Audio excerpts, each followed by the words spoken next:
Hi everyone. Today I want to answer the question about spirits and at the same time, can Feng Shui get rid of spirits?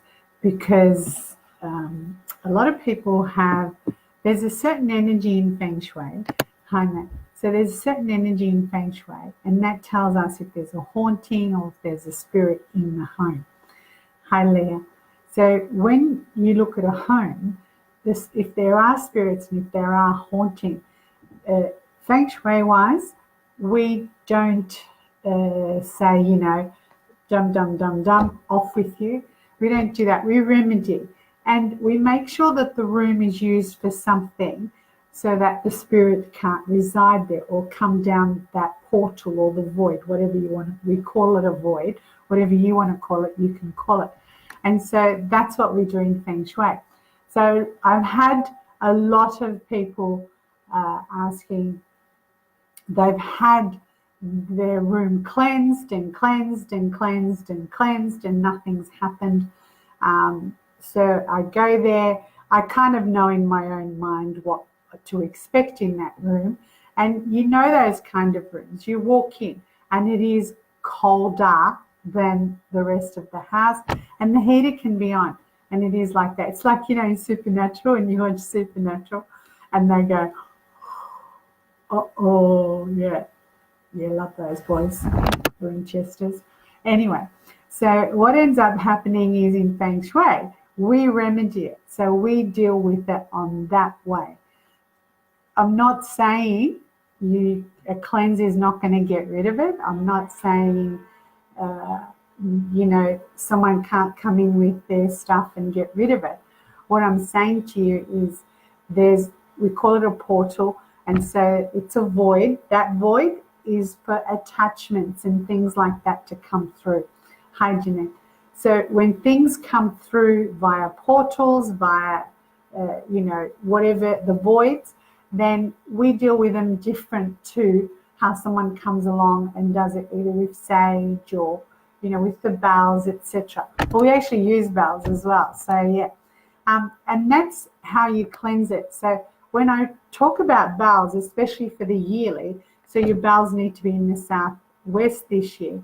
When I talk about the bells, it's the tingling. You can't go and get kitty bells, that you put around your kitty's neck and expect them to do the job. It has to tingle. So the tingling then gets rid of the void. Basically, it goes from this to this, and you're able to deal with this, but you're not able to deal with this. And that's all we do. But on another note, with voids, every house has them. So it depends where they are. For instance, if you have a void and the room is a bedroom and there is that void there, the energy of it, once we calculate it, then yes, there will be an attachment there, because the place, you've made the place quiet, and that's what they like. They like that quiet. So when you come along and use your bells, it disperses that energy. And that energy can also be difficulty, obstacles, destruction. And today's destruction is bankruptcy. You don't have an army that can be defeated. So bankruptcy is the other option. Well, that is the replacement of it. Okay. So that's what the voids are.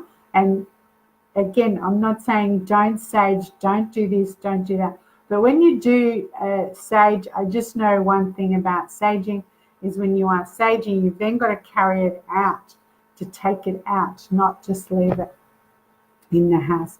And I've got some beautiful sage from Megan, one of my students, and it's called Grandfather Sage. Oh my God, it just makes everything light. You don't even have to burn it, you just sniff it. You just get the jar and you're just sniffing away, because I dry it and put it in the jar. So that's it. If you have a void, the energy is there, use your bells. If I've done your place, I would have told you to use your bells. And that's why we're using the bells. Difficulty, obstacles, destructive. That's what an attachment does. That's what something that comes down does. It's not a good thing. It's not like your noblemen, spirit guides. No. No. All right. And that's it. There's a lot of questions and I have read them.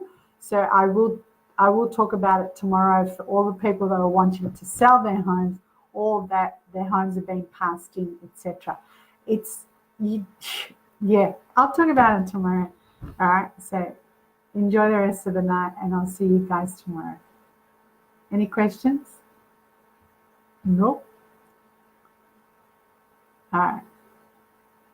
Bye.